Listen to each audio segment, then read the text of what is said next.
Harley Reid, Aaron Cadman, Jason Horne-Francis, Jamarra Ugle-Hagan and Matt Rowell. These have been the last 5 players taken with pick 1 in the national draft. I think it's fair to say all of them have been tracking well in the AFL at their individual stages. Because of this, it does feel like we have forgotten the extreme pressure that is with them when their names are read out at pick 1. 2014, when Paddy McCartan was selected with the pick, was probably the last time a player fell well short of pick 1 standards, in large part due to a horror run of injuries and concussions. When this happens, there can be a pile-on of negativity, mainly directed at the club, but this does often feed over to the player. It can get tough.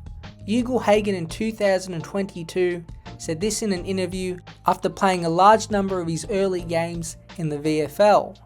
In relation to pick 1, he said, "It's a massive challenge because it's going to affect my game here and there, because obviously they come at me knowing who I am and what I do, but I wear it as a pride thing.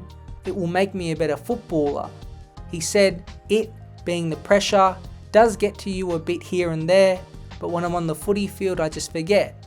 I try to feed off it to improve my game." History tells us that the number 1 pick has about a 44% chance of really being worth it, to withstand the pressure externally, be able to actually play the game at a high level, avoid injury, and have strong training standards, all add up to that percentage. Let's have a look at the number 1 picks between 1986 and 2019. It's still hard to judge all the guys from 2020 onwards, as their careers are not even 4 seasons completed, so they're left out. From the 34 picks, I've got 15 that were worth the selection. Now we would all have different criteria for this, but the number for everyone shouldn't be astronomically different. The 15 players are Matt Rowell, Sam Walsh, Andrew McGrath, Jacob Wiedering, Lachie Whitfield, Bryce Gibbs, Mark Murphy, Brett Deledio, Adam Cooney, Brendan Goddard, Luke Hodge, Nick Riewoldt, Jeff White, Darren Gaspar and Drew Banfield. Again, you might have 2 or 3 more guys or 2 or 3 less, but you get the point. The strike rate for a player worth the most valuable selection is probably around 50% or lower, and for this list it sits at that 44% mark. It's not very good odds. There are a couple trends to take away from all 34 players. The first has to do with the type of player selected. It doesn't look good for key position players and ruckman. Out of the 34 players selected, 13 fit into these 2 categories.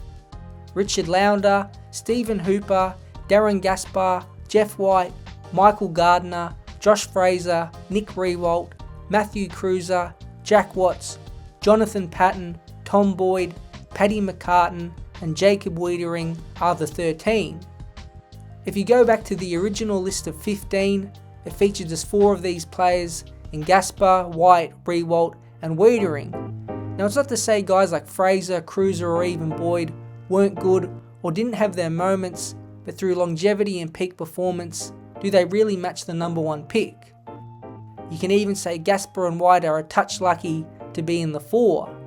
It means from the key position and ruck viewpoint, just 31% match the value of the pick, down 13% from the original list. There are a few reasons why the big men struggle. With the pressure of the number 1 pick does come instant expectation, but the problem with the big men is most of them need time to develop and put weight on. This delays that instant impact all fans would want and can get people itchy.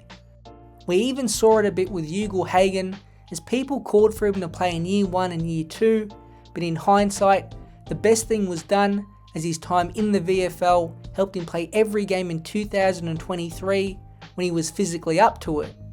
If they are ready to play straight away like a Tom Boyd or Jonathan Patton, then their opponents are often experienced and seasoned. They can't just push off or get easy marks on the lead like they did at under 18 level, and again, it goes back to time and development. All key position roles are hard enough as it is because you are often the main man at either end of the ground, and when you throw in the number 1 pick tag, a lack of patience, it can overwhelm players. It does feel like as a whole, we do have more patience for these types of players picked early on, as comparatively, Ugle-Hagan and Cadman don't seem to have the same pressure as a Paddy McCartan or Jack Watts did. On the other end of the spectrum sit the midfielders and smaller players. The strike rate is much better. If you look since 2000, only Cam Rayner, David Swallow and Tom Scully are the midfielder type players who are iffy for the number one pick. It's harsh too, as Swallow has been a good servant, Scully played well early on, and Rayner has much of his career to go. It's pretty much the opposite to the big men. It's much easier and quicker for these guys to put on weight early, and most of them come in as excellent endurance athletes. Getting them confidence is less of a challenge, as for a guy like Walsh, you can play him on a wing for the first 2 seasons, McGrath you can automatically put in as a small defender, and Goddard, Hodge and Deledio you can put on a half-back flank. All are much easier positions to get a kick and gain confidence, compared to a key forward who has to battle for every possession. It's interesting looking at the top 10 goal kickers right now, as only 5 of them were even taken in the first round of the AFL draft. No one can describe the challenge of being pick 1 better than Jack Watts. He epitomises all the difficulties that come with it, and how Melbourne in some ways failed to protect him, and more importantly develop his confidence at the top level. Something I think clubs are getting much better at. In an interview with the Resilience Project, Watts said, "I was meant to be the saviour that's going to turn the club around. But after injury and form issues within his first 4 seasons, he noticed things began to change. He said, when it was at its worst, it was relentless. People would say, Melbourne's made the biggest mistake of their time as a club by picking this bloke." It shows how difficult the balance is in picking someone number 1. They gave him the number 4, which is what Norm Smith wore when playing. And when he debuted against Collingwood on Queen's birthday, Coach Dean Bailey said, "We'll look back at this time in 3, 4 or 5 years to see where it all began, and to be able to say I was there the day Jack Watts made his debut." You want to instill belief into the player by hyping him up a little, but too much can cause backlash, and when the on-field performance doesn't match up, it ultimately leads to a decline in confidence. It also didn't help that Watts' debut resulted in just 8 disposals, a 66-point loss, and a physical and mental beatdown by Collingwood.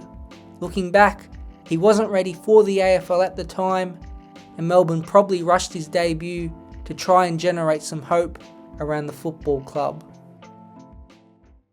With all the factors added together, it really isn't a surprise number 1 picks have about a 1 in 2 shot of working out throughout the draft's history. However, things seem to be changing. Since 2014, all the number 1 picks have been pretty good.